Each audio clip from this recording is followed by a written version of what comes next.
मैंने शायद billion dollars की बात करी भी तो। चलो 100 करोड़ की भी अगर हम बात करें, एक बड़ी फर्म है 5,000 करोड़ का इन्वेस्टमेंट लेके आ रहा है, ठीक है ना, तो 100 करोड़ अगर पीस मांगोगे तो दे देगा, हो सकता है शायद दे दे, अच्छा क्लाइंट निकला तो दे भी सकता है। मैं उस फिगर को थोड़ा सा रिड्यूस कर रहा हूँ, क्योंकि अगर हम बिलियन डॉलर्स की बात करते हैं ना, बिलियंस ऑफ डॉलर्स की अगर हम बात करेंगे वहां पे,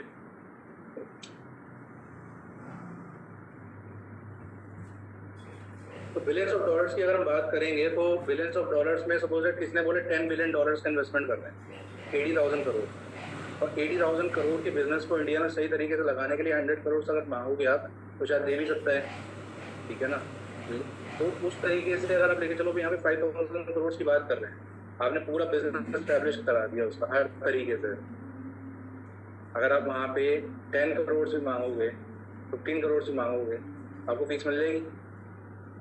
और सोचो कि आपके अंदर इतनी कंपैटिबिलिटी आ जाए कि आप ये सारा काम करा के दे दो, बोले 15 करोड़, उनके लिए कुछ नहीं है, उनके लिए बहुत सिंपल की बात है, उनके लिए बहुत छोटी सी अमाउंट है।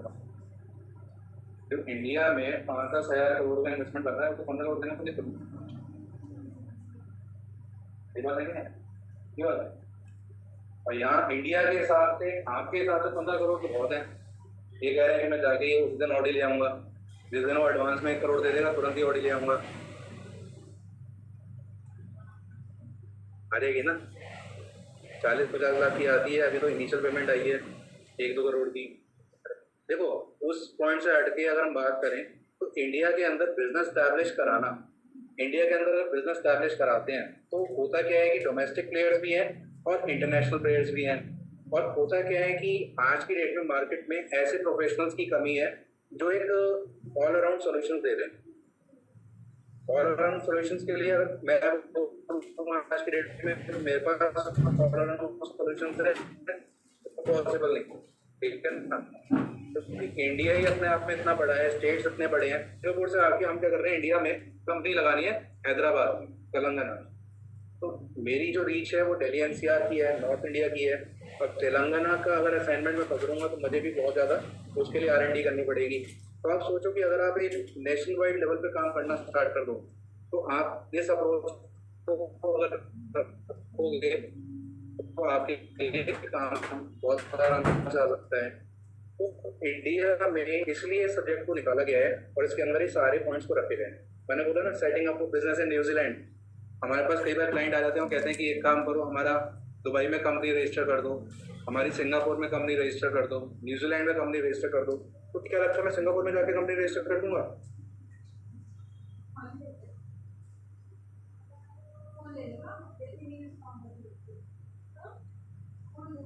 क्या मैं अपनी कंपनी को रजिस्टर कर सकता हूँ सिंगापुर जाके?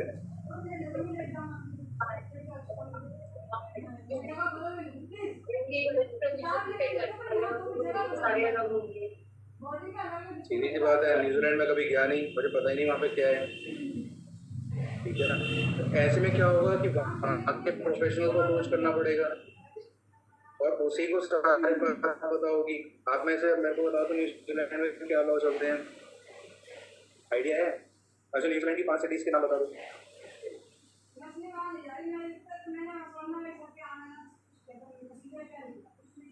न्यूजीलैंड की 5 सिटीज के नाम, एक नाम तो मुझे पता है, ऑकलैंड, वेलिंगटन, 2 नाम हो गए। हाँ भाई पता है कुछ?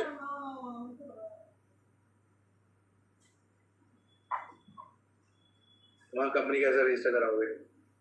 उसने XYZ किसी सिटी का नाम दे दिया, अच्छा ये भी सिटी है वहाँ पे, जैसे ही आपने बोला अच्छा ऐसे भी कुछ है, वो तुरंत भाग जाएगा, वो इन्हें पता ही नहीं सिटी के बारे में। ऐसे में क्या होता है, वहाँ के प्रोफेशनल की हेल्प लेनी पड़ती है क्योंकि उसको सारे रूल्स पता है। ऐसी क्या है, इंडिया में अगर कोई आ रहा है तो उसे हमारी हेल्प की रिक्वायरमेंट है, तो इसलिए ये सब चीज़ें हम पढ़ते हैं यहाँ पे। तो अब यहाँ पे हम एक एक करके डिस्कस करेंगे। तो हम यहाँ पे स्टार्ट करते हैं सोल प्रोवाइडरशिप पे। तो सोल प्रोवाइडरशिप बिजनेस अगर इंडिया में स्टार्ट करना है तो क्या रिक्वायरमेंट होती है? अब सोल प्रोवाइडरशिप बिजनेस का अगर हम टाइप देखें तो सोल प्रोवाइडरशिप कौन कैसा होता है, मतलब अगर हम दिमाग में एक इमेज बनाएं कि ये बिजनेस सोल प्रोवाइडरशिप है, स्मॉल लेवल का बिजनेस, एग्जांपल के फॉर्म में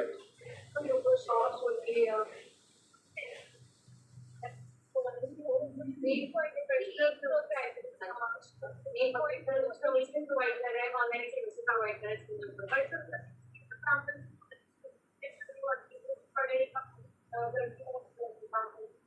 तो सामने मंजीत भैया जो चाय बर्गर ये सब देते हैं, ये क्या है? ठीक है ना।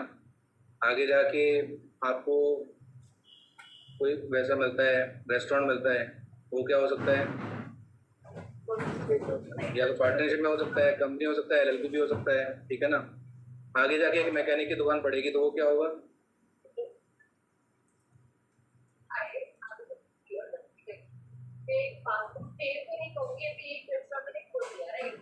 मेरे नाम पे है, सिर्फ मेरे वो अभी तक तो मैंने सोचा प्राइवेट है, धीरे-धीरे जब ग्रो होगा वो बात को चेंज करेंगे और सबको उसका फॉर्म कर देगा। जब चाहे उसे चाहे पार्टनरशिप में आ जाओ ओके, बट अभी तो पॉसिबिलिटी है तो सोच पर बैठ जरूरी थोड़ा है कि हाथ से बन सकता है। तो जिसने रजिस्ट्रेशन नहीं करवाया नहीं, रजिस्ट्रेशन नहीं करना।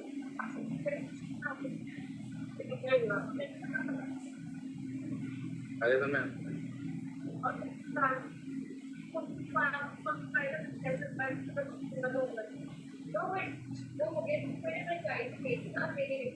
तब भी आप सोल प्रोवाइडर हो गए। देखो होता क्या है, पार्टनरशिप की अगर हम एक एग्जांपल देखें ना, इंडिया में बहुत ज़्यादा कैपिटल वाले कम ही लोग मिलते हैं जो प्रोप्राइटरशिप में रहते हैं। अदरवाइज वो लोग क्या करते हैं, तो पार्टनरशिप कर लेते हैं, कंपनी फॉर्म ऑफ बिजनेस में आ जाते हैं, एचयूआर में आ जाते हैं, ठीक है ना। हाँ क्या बोल लो, ओपीसी बोल लो, ठीक है ना। इस तरीके की चीज़ आ जाती है वहाँ पे। तो होता क्या है कि अगर आप इस तरीके का बिजनेस लेके चल रहे हो, स्मॉल फॉर्म ऑफ बिजनेस लेके चल रहे हो, तो एक सोल प्रोवाइडरशिप की एक इमेज दिमाग में आती है। अब सोल प्रोवाइडरशिप बिजनेस अगर हम इंडिया के अंदर कर रहे हैं तो उसके अंदर क्या रजिस्ट्रेशन कराना होगा? यानी मुझे सोल प्रोवाइडरशिप बिजनेस अगर स्टार्ट करना है, ठीक है ना, सपोज दैट मैं कंपनी सेक्रेटरी हूँ, प्रैक्टिसिंग कंपनी सेक्रेटरी हूँ, और मैंने अपनी एक फॉर्म ओपन करी, ठीक है ना, तो क्या मैं अपने पैन कार्ड पे ये फॉर्म ओपन कर सकता हूँ?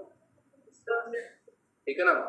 लेकिन अगर मैं किसी और के साथ बिजनेस कर रहा हूँ, एक फॉर्म में मैंने क्या करा, एक पार्टनर ले आया, पार्टनरशिप फॉर्म बना दिया हमने, तो अब पैन कार्ड चेंज हो जाएगा, वहां पे फॉर्म के नाम पे पैन कार्ड आएगा, ठीक है ना।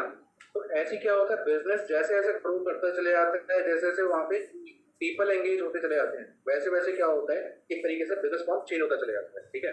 तो सोल प्रोवाइडरशिप इंडिया में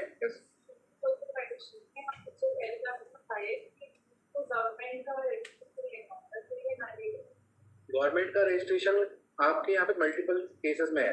अब क्या क्या रजिस्ट्रेशन ले सकते हो आप? सपोज दैट आपने एक प्रोप्राइटरशिप फॉर्म ओपन करी, ठीक है ना, और वहाँ पे आपने क्या करा, एक फैक्ट्री लगाई, और फैक्ट्री अगर आपने लगाई और वहाँ पे लेबर रखी आपने 25-30, तो आपके ऊपर लेबर लॉज लग गए, तो वहाँ पे रजिस्ट्रेशन आपको फैक्ट्रीज एक्ट का लेना पड़ेगा, ये सही पीएफ का लेना पड़ेगा, रेलिवेंट जो वहाँ पे एक्ट होंगे उसका आपको रजिस्ट्रेशन लेना पड़ेगा। उसके बाद दूसरा क्या होता है कि सपोज दैट आप फूड का बिजनेस कर रहे हो, आपने क्या करा, एक रेस्टोरेंट ओपन किया, आपने एक फास्ट फूड शॉप ओपन करी, तो वहाँ पे फूड लाइसेंस आपको लेना पड़ेगा। अब वहाँ पे भी आपकी जो वर्क फोर्स है वो 20 से ज़्यादा हो गई, तो स्टिल फिर आपको वहाँ पे लेबर लॉज के अंदर भी रजिस्ट्रेशन कराना पड़ेगा। तो वो एक तरीके के लाइसेंस हो गए। आपका टर्नओवर बढ़ के 20 लाख रुपीज से ज़्यादा हो गया, तो आपको वहाँ पे जीएसटी रजिस्ट्रेशन भी लेना पड़ेगा। तो ऐसे करके क्या है कि मल्टीपल रजिस्ट्रेशन लेने पड़ते हैं। लेकिन एक प्रोप्राइटरशिप बिजनेस जैसे मैं आज स्टार्ट कर रहा हूँ, मैं एक बहुत नॉर्मल बेस से स्टार्ट कर रहा हूँ, मेरा टर्नओवर 20 लाख से कम है, मेरे पास वर्क फोर्स 2-3 लोगों की है, मेरे पास फूड का कोई काम नहीं है, तो क्या मेरे को लाइसेंस कोई लेना पड़ेगा? कोई लाइसेंस नहीं लेना पड़ेगा, मैं अपना बिजनेस स्टार्ट कर सकता हूँ।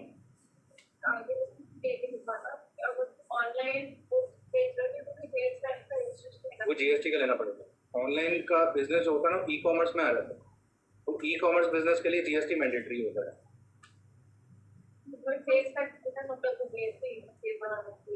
सेल्स टैक्स किस पे लगता है? अगर आपके पास पेट्रोल पंप है तो सेल्स टैक्स लगेगा, ठीक है ना।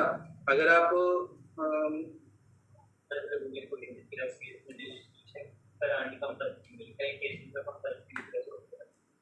बता रहा हूँ, यही वाली चीजें होती है, वैसे कुछ नहीं है। सपोज एक और एग्जांपल, मैंने बिजनेस स्टार्ट किया मेडिसिन का, मैंने एक शॉप ओपन करी मेडिसिन की, तो मुझे उसके लिए ड्रग लाइसेंस लेना पड़ेगा।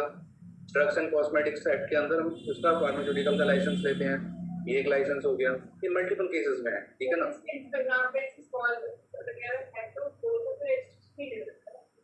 आप आप पेज बना लो, एक तो पेज के अकॉर्डिंगली हो जाता है। अगर आपने जीएसटी उस टाइम दे रखा है तो आप ठीक है, नहीं है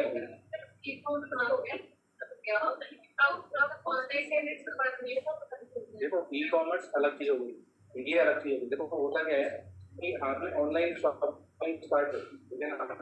ऑनलाइन शॉपिंग के अंदर क्या होता है कि आपके पास मल्टीपल प्रोडक्ट्स हो गए, ठीक है ना। आप एग्रीगेटर बन गए, आप ई कॉमर्स अपनी वेबसाइट बना के सामान बेच रहे हो, ठीक है ना। उसके लिए जीएसटी के अंदर एक प्रोविजन है कि आपको टीडीएस वगैरह डिडक्ट करना है, टीडीएस पीसीएस, तो ये इसलिए आप वहाँ पर रजिस्ट्रेशन। हाँ, अगर आप इंस्टाग्राम पे आपने पेज बना रखा है बिजनेस प्रमोट करने के लिए, लेकिन आपने क्या करना है कि वहाँ पे जैसे तो वो बहुत सारी बेकरी वो क्या करते हैं, बेकरी इसको क्या करते हैं एक तरीके से वैसे ही बेचते हैं कि मतलब फोटो वगैरह डाल दिया, बेकरी पे आओ हमारे, या फिर फोन नंबर लिख दिया। लेकिन वो साथ में वैसा बिजनेस तो कर रहे हैं, फिजिकल बिजनेस कर रहे हैं।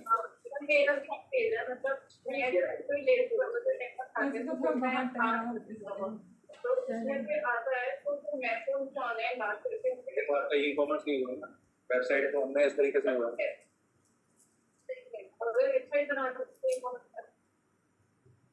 वो बिजनेस के ऊपर भी डिपेंड करेगा कि आप किस तरीके से, क्योंकि ई कॉमर्स कंसेप्ट आया ही इसलिए था कि वेबसाइट बेस्ड में ऑनलाइन मोड में अपने सामान को सेल कर। उससे बड़ी चम आ गई एग्रीगेटर की।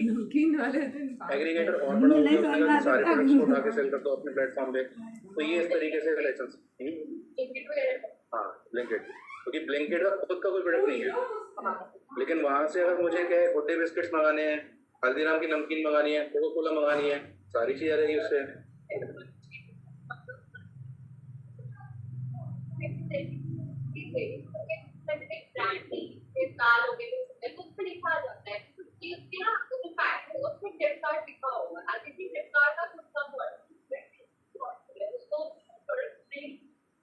होता क्या है कि एग्रीगेटर का काम ये भी होता है ना कि आप सारे प्रोडक्ट्स को असेंबल कर रहे हो एक तरफ अपने पास और उसे सेल ऑफ कर रहे हो, वो साथ में अपनी यूटिलिटी में स्टार्ट कर देता है। अगर आप आज के डेट में पल्सेस को देखोगे, राइस को देखोगे, ये सारी चीजें बहुत सारी कंपनीज आ गई हैं। बहुत से जो आपने देखा होगा आपके आसपास के जो प्रोविजन स्टोर्स होते हैं वो भी आपने 4-5 बंदे बिठाए, उन्होंने क्या करा, उन्होंने कहा दालें साफ करो और अपने पैकेट में उसे साफ करके दाल को पैकेट में पैक करके भेज दो उसको। ऐसे ही आप डीमार्ट में जाओ तो डीमार्ट की अपनी शुगर है, अपने पल्सेस हैं, अपने स्पाइसेस हैं, वो बेचते हैं उस चीज़ को। तो वो होता क्या है कि जब आप जीएसटी पढ़ोगे ना तो जीएसटी में रजिस्ट्रेशन लेना होता है, उसमें क्या होता है बिजनेस एक्टिविटीज डालनी होती है। जैसे कंपनी में मेमोरेंडम में बिजनेस एक्टिविटीज डालते हो ना, ऐसी वहाँ पे भी आपको क्या करना होता है, बिजनेस एक्टिविटीज डालनी होती है।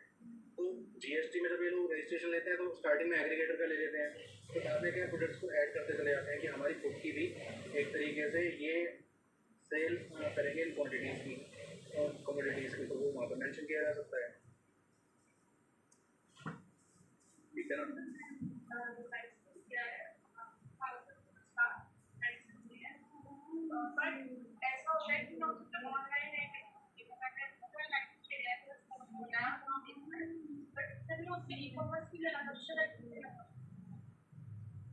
फार्मास्यूटिकल ऐसी चीज़ है कि आपने देखा होगा फार्मास्यूटिकल्स में हर तरीके की दवाइयों का लाइसेंस भी नहीं मिलता है। पहले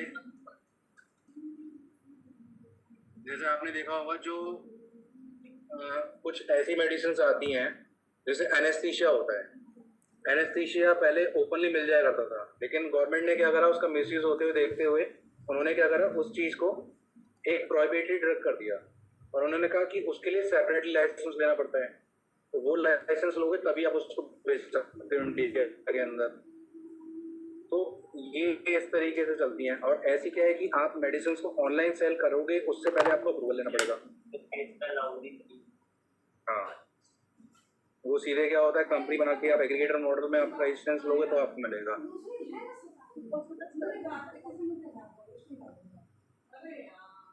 आप देखो 1mg हो गया, फार्मेसी हो गए, सारे जितने भी हैं ये एग्रीगेटर का उन्होंने लिखा है, उसने अपने स्टोर्स का भी ले रखा है। लेकिन अपोलो ने ना कभी भी आपने देखोगे होलसेल का लाइसेंस नहीं है उसके पास, उसके स्टोर्स होते हैं, मेडिकल स्टोर्स होते हैं और साथ में क्या है वो ऑनलाइन भी सेल करता है उसको। फार्म इजी के स्टोर्स आपको नहीं देखने को मिलेंगे, 1mg के स्टोर्स आपको देखने को नहीं मिलेंगे, शायद गुड़गांव में है 1mg के स्टोर्स, लेकिन वो फिर डुअल लाइसेंस लेते हैं ऑनलाइन का एग्रीगेटर मॉडल के अंदर क्या होता है कि एग्रीगेटर ने अपने वेंडर्स ले लिए, ये एग्रीगेटर ने टाई अप कर लिया, एग्रीमेंट कर लिया, सिप्ला के साथ कर लिया, लुपिन के साथ कर लिया, रैनबैक्सी के साथ कर लिया कि आप हमें मेडिसिन दोगे, इतना स्टॉक हम मेंटेन करके चलेंगे। ये इस तरीके से होता है। बाकी स्टूडेंट्स को टेक्निकल लग रहा होगा, आज कहाँ फार्मास्यूटिकल पे आ गए, कहाँ ऑनलाइन पे आ गए। क्लियर हुआ थोड़ा सा? अब आगे चलते हैं। सोल प्रोप्राइटरशिप बिजनेस स्टार्ट करना सबसे आसान है, सबसे इजी फॉर्म ऑफ बिजनेस होता है। सिंगल पर्सन स्टार्ट करता है अनलिमिटेड लाइबिलिटीज के साथ, ठीक है ना। मिनिमम कैपिटल भी लगाई जा सकती है, मैक्सिमम भी लगाई जा सकती है, इसमें कोई कैपिटल की लिमिट नहीं है।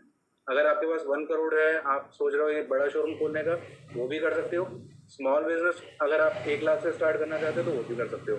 तो इसलिए क्या है कि ये छोटे से छोटा बिजनेस भी हो सकता है, इसमें बड़े से बड़ा बिजनेस भी हो सकता है, लेकिन रिक्वायरमेंट क्या होती है, सिंगल पर्सन यहाँ पे ओनर होगा, ठीक है ना। अब इसका रजिस्ट्रेशन मैंने आपको मल्टीपल फेजेस में बता दिया कैसे कराना होता है। नेक्स्ट आता है हमारा पार्टनरशिप का बिजनेस। पार्टनरशिप के अंदर हमने साफ साफ बात पढ़ी हुई है कि 2 लोगों के साथ पार्टनरशिप बिजनेस स्टार्ट हो जाता है। ये बिजनेस के अंदर हमें पार्टनरशिप डीड बनानी होती है। पार्टनरशिप डीड के अंदर आप मेंशन करते हो profit sharing ratio, capital sharing ratio, rights and obligations of partner, duties of partners. ये सारी चीजें मेंशन करने के बाद आप क्या करते हो, ये सारी इन्फॉर्मेशन बढ़ के एग्रीमेंट साइन करा के या तो इसको आप रजिस्टर करा सकते हो registrar of firms and societies के पास, अदरवाइज वो अनरजिस्टर्ड भी काम कर सकता है, ठीक है ना। ये पार्टनरशिप का कंसेप्ट होता है। अब पार्टनरशिप के लिमिटेशंस और बेनिफिट्स हम पहले ही पढ़ चुके हैं। टाइप्स ऑफ पार्टनरशिप पे हम डिस्कस करेंगे।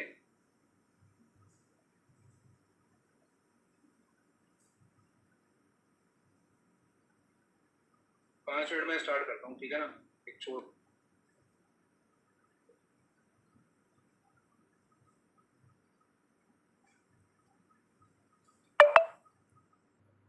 Particular partnership and partnership for a fixed duration, ये यहाँ पे इन्होंने कंसेप्ट बताया हुआ है। तो पार्टनरशिप के केस में क्या होता है कि पार्टनरशिप एट विल का मतलब ये होता है कि जब तक मन करे तब तक पार्टनरशिप चलेगी, और जब मन भर गया बिजनेस करने का तो हम क्या करेंगे, पार्टनरशिप को क्लोज कर देंगे, ठीक है।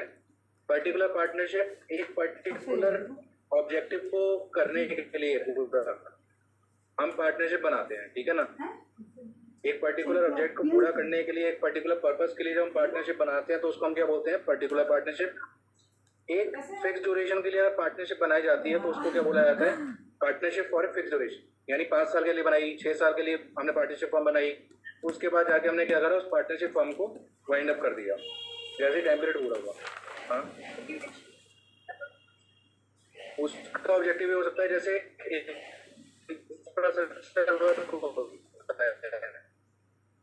इंफ्रास्ट्रक्चर वर्क के लिए हमने क्या करा, पार्टनरशिप बनाई।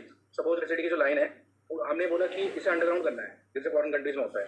तो 2 कंपनी ने बोला कि काम करते हैं, पार्टनरशिप में कर लेते हैं, इतने एरिया का काम तुम कर लेना, इतने एरिया का काम हम कर लेंगे, और ये काम करने के लिए 3 साल लगेंगे। तो 3 साल के लिए पार्टनरशिप में आ गए, एक जॉइंट वेंचर टाइप को क्रिएट किया और बिजनेस करके और उन्होंने उसे बंद कर दिया। ये होता है।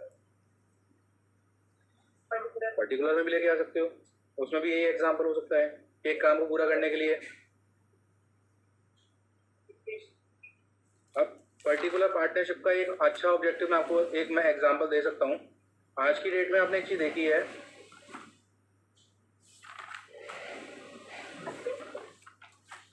हैकिंग हो गई है तो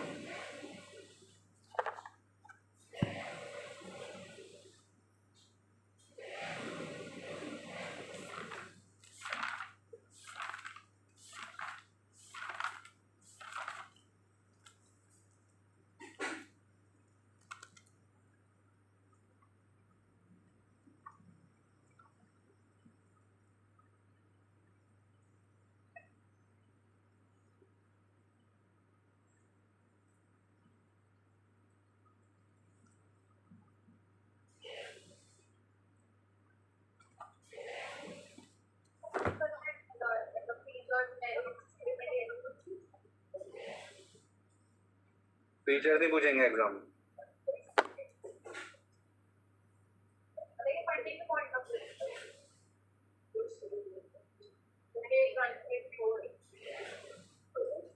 कौन सा पेज है?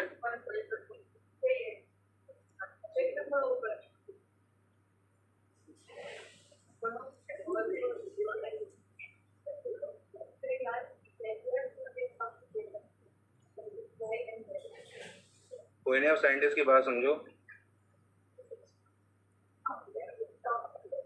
देखो, एक एग्जांपल अगर इसका मैं आपको देना चाहूँ पर्टिकुलर पार्टनरशिप का, तो आपने देखा होगा 2 कंपनीज है, मारुति और टोयोटा।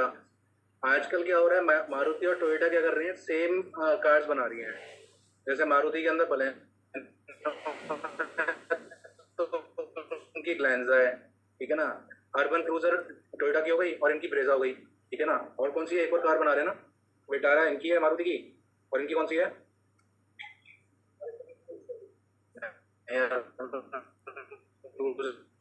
तो ब्रेजा के लिए निकाली थी। एक और है ना, हाई राइडर जो है ना, वो उसका निकाला है। अगर हाई राइडर का या फिर ग्लेंजा और बेलेनो का डिजाइन चेक करेंगे ना, एक जैसा ही है, तो ये पर्टिकुलर पार्टनरशिप हो सकती है कि R&D एक साथ करें और कुछ प्रोडक्ट एक से बना के मार्केट में सेल कर सकते हैं। तो वो एक एग्जांपल हो सकता है।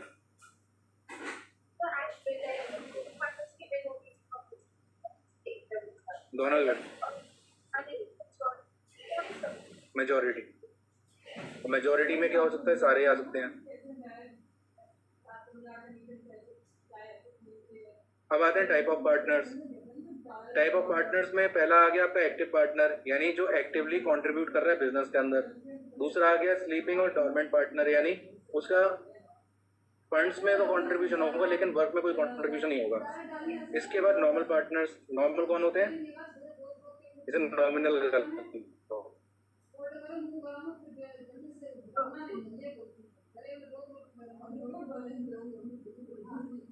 ठीक है।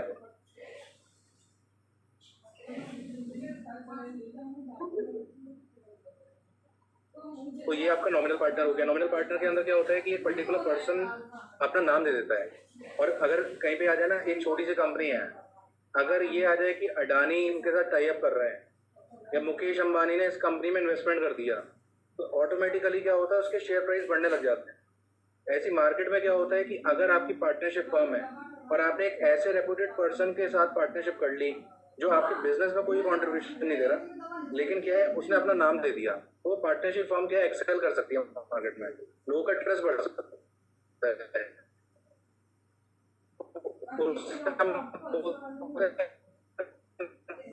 नॉमिनल पार्टनर, उसके लिए उस फर्म को आगे बढ़ाने के लिए रिटर्न दे देते हैं वो लोग, कुछ एक प्रॉफिट में परसेंटेज हो जाता है। अंबानी जी ने अपना बिजनेस तो बढ़ा दिया,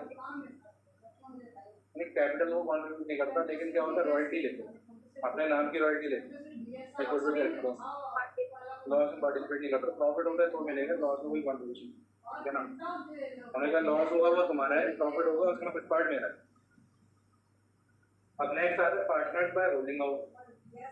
बहुत से लोगों को शौक होता है, वो ये कहते हैं कि हम इस पर्टिकुलर पार्टनरशिप फॉर्म में पार्टनर है या हम इसके एसोसिएट है, ठीक है ना। बहुत से लोग ये प्रिटेंड करते हैं कि वो है उसके साथ, लेकिन होते नहीं है। अब ऐसे केस में क्या है, जनता को क्या मालूम है कि ये बंदा पार्टनर है इस फॉर्म के अंदर। अब कल को क्या हुआ, लॉस हो गया, अब लॉस की रिकवरी की बारी आई, उसने कहा मैं तो पार्टनर नहीं हूँ। जनता ने कहा तुम ये तो कहते थे कि तुम पार्टनर हो उसके अंदर,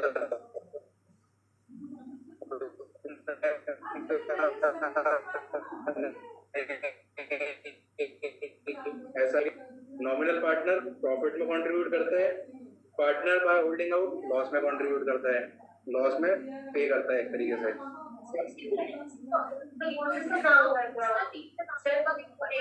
मार्केट में बोल के देखो एक बार जरा कि आप उनके साथ एसोसिएटेड हो, वो कुछ करेंगे गड़बड़ तो पकड़े तुम भी जाओगे।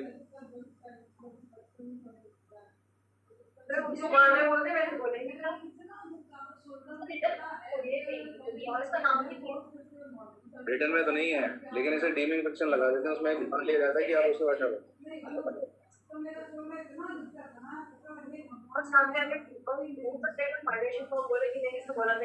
हाँ, ये भी हो सकता है, ये वाली बात तो कल को वो ये कहते हैं कि मैं पार्टनर हूँ, उसने इतनी तारीफ कर दी कि 4 कस्टमर्स और आ गए, तो कमीशन इनकम उसकी हो सकती है।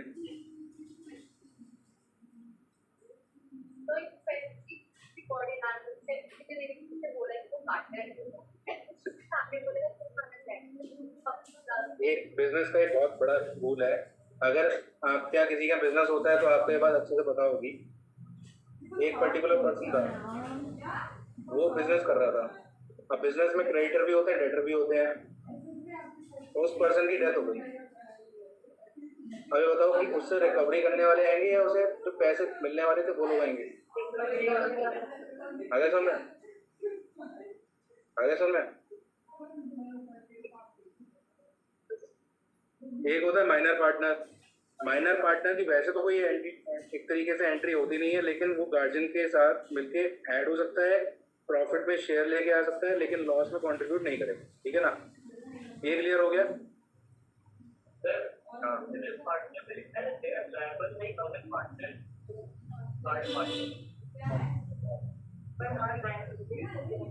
लॉस में कंट्रीब्यूट नहीं करेगा ना वो इस तरीके से, लेकिन अगर लाइबिलिटी निकल के आएगी तो वहाँ पे एक तरीके से दे देगा।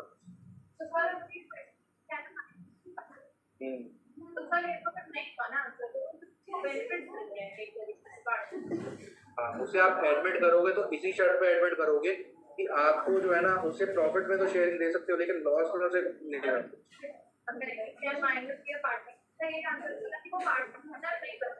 पार्टनर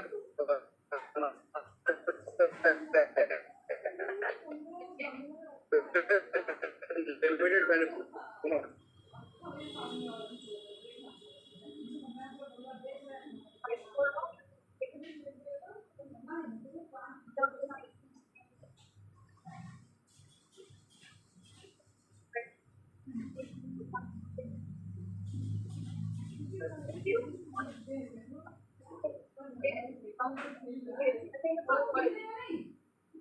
वही पार्लियामेंट, वही पार्लियामेंट चल रही होती है। अब स्पीकर का काम होता है चुप हो जाओ चुप हो जाओ। ठीक है ना? अब देखो, सारी बात बुक के हिसाब से मत जाया करो, कुछ अपना भी लगा लिया करो। उसमें उन्होंने बोला है कि पार्टनर को क्या,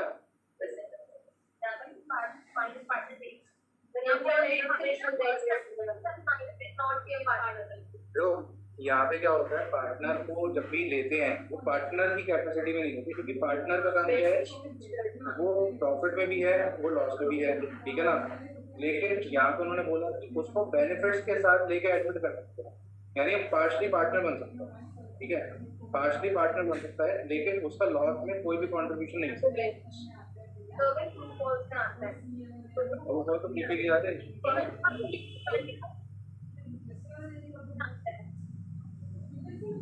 ऑप्शन पे डिपेंड करेगा ना। नो कर दो ना, तो उसको नो कर दो। नॉट शॉर्ट सबसे बढ़िया है, नॉट शॉर्ट सबसे बढ़िया है।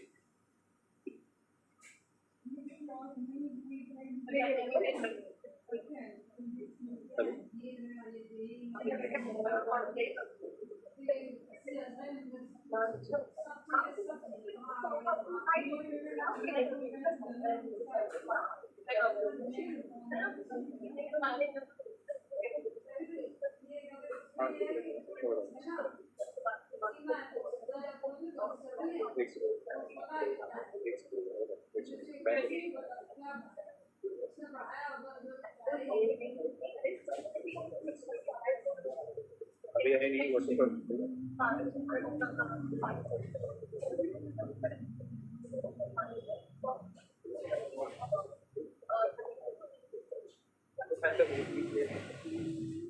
मैंने फॉलो किया, कोई आया तो मुझे नहीं पता चला कि नीचे रहा।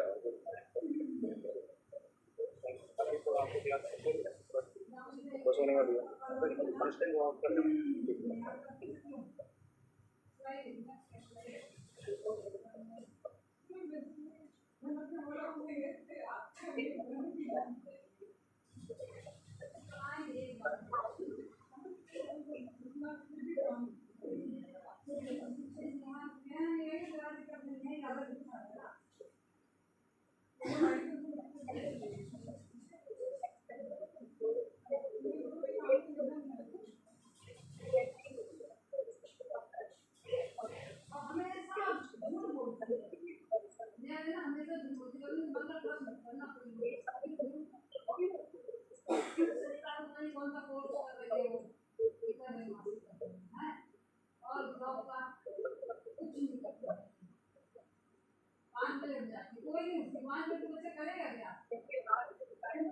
चलो अभी आगे चले।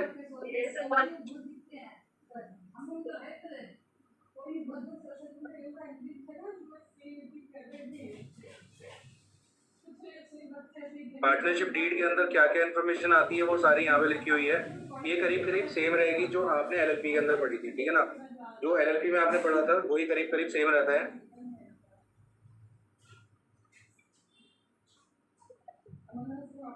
इसमें एक क्लॉज है आर्बिट्रेशन। पॉइंट नंबर 13 पे आ जाओ। पॉइंट नंबर 13 में आर्बिट्रेशन दे रखा है, ठीक है ना। आर्बिट्रेशन में क्या होता है?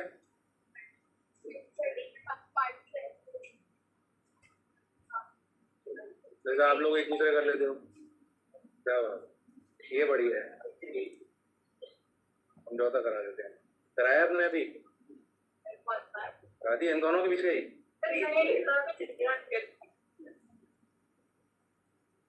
ठीक है, वो बैठे हैं पीछे, उनके पीछे बन जाते हुए आर्बिट्रेटर। ये दोनों बैठे हैं मणिपुर वाले। अब आ रहे समय एक ऐसी एप्लीकेशन होनी चाहिए कि सबटाइटल चलता रहे ऊपर मणिपुरी लैंग्वेज में, ठीक है ना।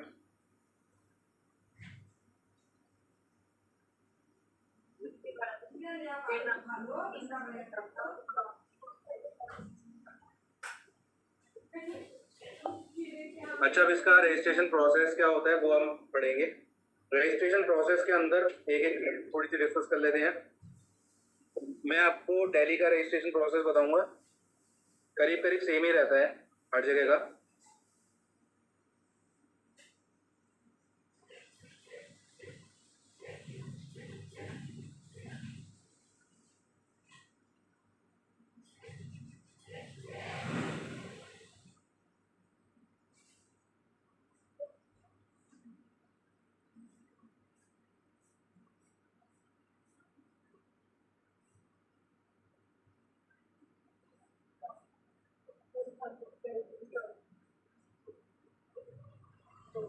स्क्रीन नहीं दिख रही। क्या देखो, registration process of A partnership form.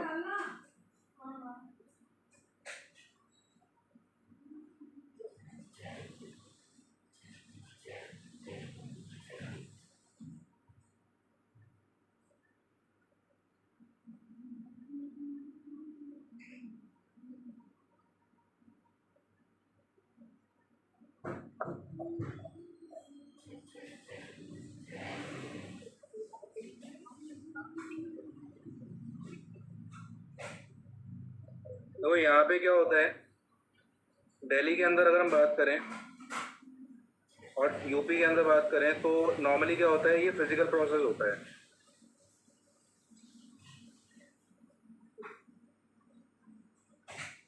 जिसमें आपको क्या करना होता है, आपको एक फाइल प्रिपेयर करनी होती है जिसके अंदर सबसे पहले आता है फॉर्म 1। एक पार्टनरशिप डीड को रजिस्टर कराने के लिए सबसे पहले आपको एक फॉर्म 1 फिल करना होता है। पार्टनरशिप एक्ट 1932 के अकॉर्डिंगली एक फॉर्म 1 होता है जिसके अंदर आपको मेंशन करना होता है कि आपकी पार्टनरशिप फर्म का नाम क्या है, उसके अंदर कैपिटल कितनी है, पार्टनर्स कितने हैं, उनके नाम बताने पड़ते हैं, उसका रजिस्टर्ड ऑफिस एड्रेस बताना पड़ता है, बिजनेस एक्टिविटी बतानी पड़ती है। ये सारे बेसिक डिटेल्स भर के आपको उस फॉर्म के ऊपर 5 रुपीज़ का स्टैम्प भी लगाना पड़ता है। इस फॉर्म में जब आप एक तरीके से बनाओगे तो ₹5 स्टैम्प आपको फिक्स करना पड़ेगा, प्लस उसे आपको नोटराइज कराना पड़ेगा।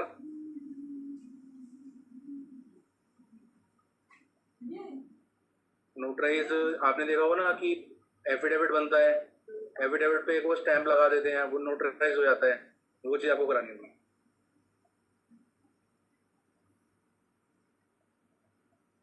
प्लस जब आप ये फिजिकल प्रोसेस के लिए जाते हो तो यहाँ पे क्या होता है, फॉर्म 1 आपको भरना होता है, प्लस आपको क्या करना होगा, पार्टनरशिप डीड लगानी पड़ेगी।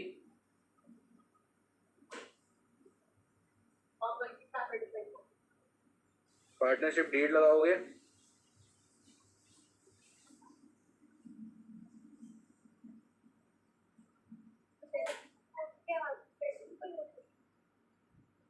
नोटरी वाले जो बैठे रहते हैं, नोटरी या फिर एडवोकेट बैठे रहते हैं, एफिडेविट बनाते हैं, उस पर फिर एक स्टैंप लगाते हैं, टिकट लगाते हैं, वो आपका नोटरी होता है, नोटराइज सिस्टम। नहीं आ रही। इंडिया में नोटरी चलता है। इंडिया के बाहर से अगर कोई डॉक्यूमेंट इंडिया में आता है तो उसे पोस्टाइल भी कराना होता है एम्बेसी से। Apostille, apostille.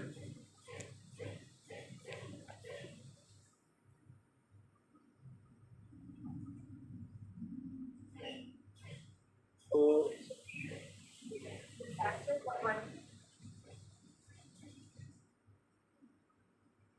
नोटराइज का क्या कह रहे थे, पर्पस क्या होता है?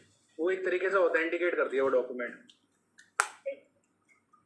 एफिडेविट को लेकर एफिडेविट आपने बना दिया, किसी ने बनाया, तो किसने बनाया उसकी ऑथेंटिसिटी के लिए जो नोटराइज करता है ना, उसमें एडवोकेट का नाम लिख के आता है और उसका मेंबरशिप लिख के आता है कि इस बंदे ने वो चीज़ नोटराइज की है, देखे हैं डॉक्यूमेंट्स, यानी ठीक है। जैसे हमारे सर्टिफिकेशन करना होता है ना फॉर्म्स का, ऐसे वो लोग नोटराइज करते हैं कि ये डॉक्यूमेंट ठीक है, मैंने देख लिया। अब कितने लोग ढंग से देखते होंगे, कितने लोग ढंग से देखते होंगे उसको? पता चला इनके डॉक्यूमेंट्स मैं नोटराइज करा लाया।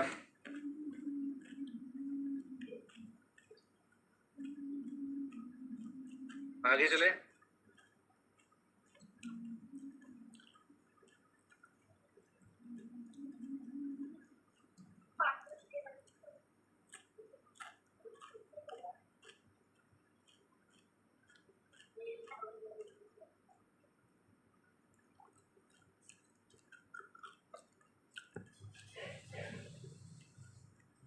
अब देखो यहाँ पे क्या आ रहा है कि पार्टनर्स की केवाईसी का मतलब क्या होगा, यहाँ पे पार्टनर्स के क्या क्या लगाएंगे,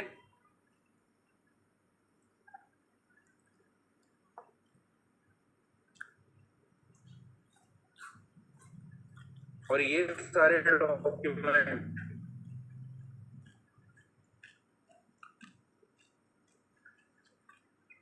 ये सारे के सारे डॉक्यूमेंट नोटराइज होने चाहिए। फॉर्म 1 नोटराइज होगा, पार्टनरशिप डीड नोटराइज होगी, पार्टनर से केवाईसी नोटराइज होंगे, यूटिलिटी बिल नोटराइज होंगे। ओवरऑल सारे डॉक्यूमेंट्स को नोटराइज कराना जरूरी है।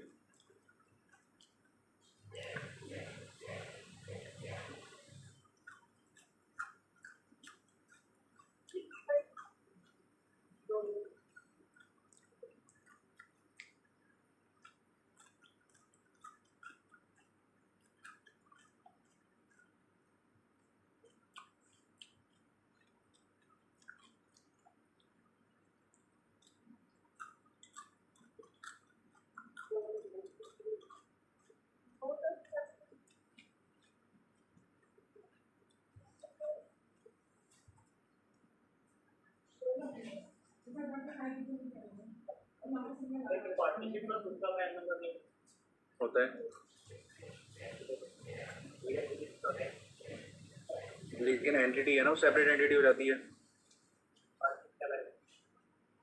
ये बोला जाता है कि पार्टनरशिप और पार्टनर एक्ट फॉर ऑल,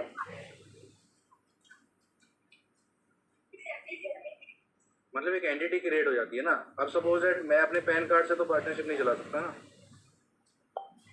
उस पर्पज से कह रहा हूँ, लायबिलिटी पर्पज से नहीं कह रहा हूँ।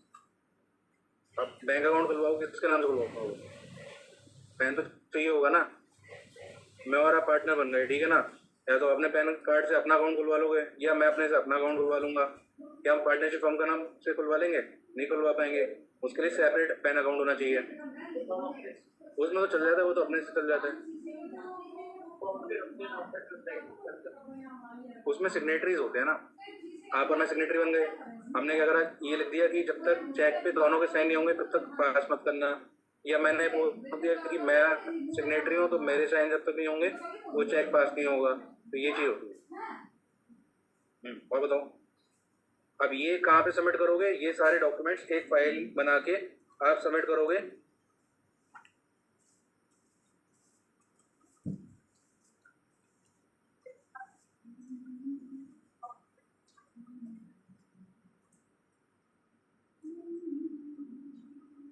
लायबिलिटी अनलिमिटेड पार्टनर्स के ऊपर ही है।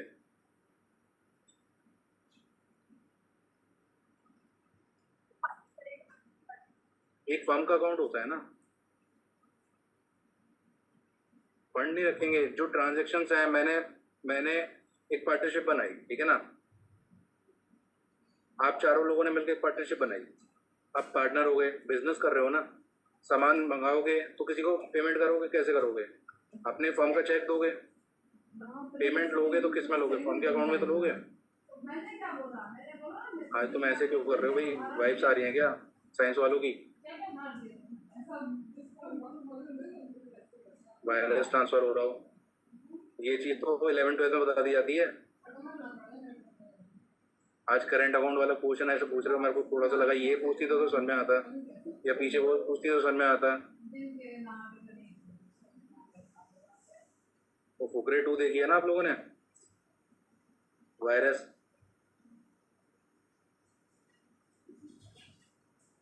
आ रहा है समझ में? पक्की बात, टेस्ट लूंगा मैं तुम्हारा सेपरेट। हाँ मैं वो तो मैं समझ गया, वो समझ गया। मैं इसी का लूंगा, पार्टनरशिप वाले का ही लूंगा।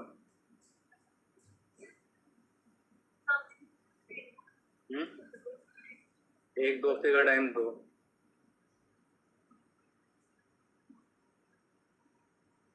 आजकल ना मंडे है ना संडे है, तो ऐसी सिचुएशन में मैं आपको कमिट कर दूं 2 दिन बाद दूंगा, 3 दिन बाद दूंगा, फिर दिक्कत हो जाएगी।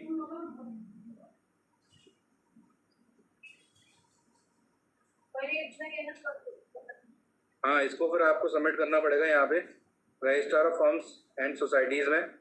अब ये क्या होता है registrar of firms and societies ना, दिल्ली में अगर देखोगे तो दिल्ली में ये रिस्पॉन्सिबिलिटी दे रखी है एसडीएम्स को।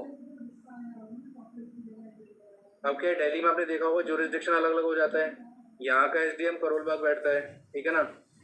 इससे आगे चले जाओगे, चंडीवालन से आगे चले जाओगे तो वो कनॉट प्लेस वाला आ जाएगा, इधर से आगे चले जाओगे तो फिर ज्यूरिसडिक्शन चेंज हो जाता है। तो ऐसे करके हर एक जगह का ज्यूरिसडिक्शन चेंज होता है।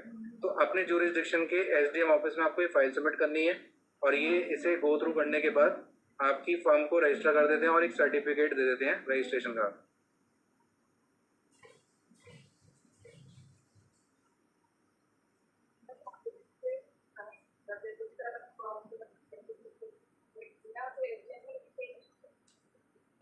नहीं, यहाँ पे registrar of firms and societies को की जो पावर है ना, वो एसडीएम को दे रखी है।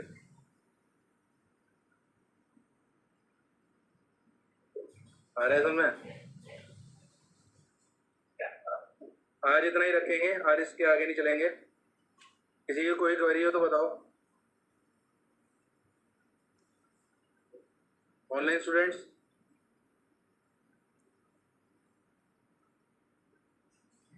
No, sir.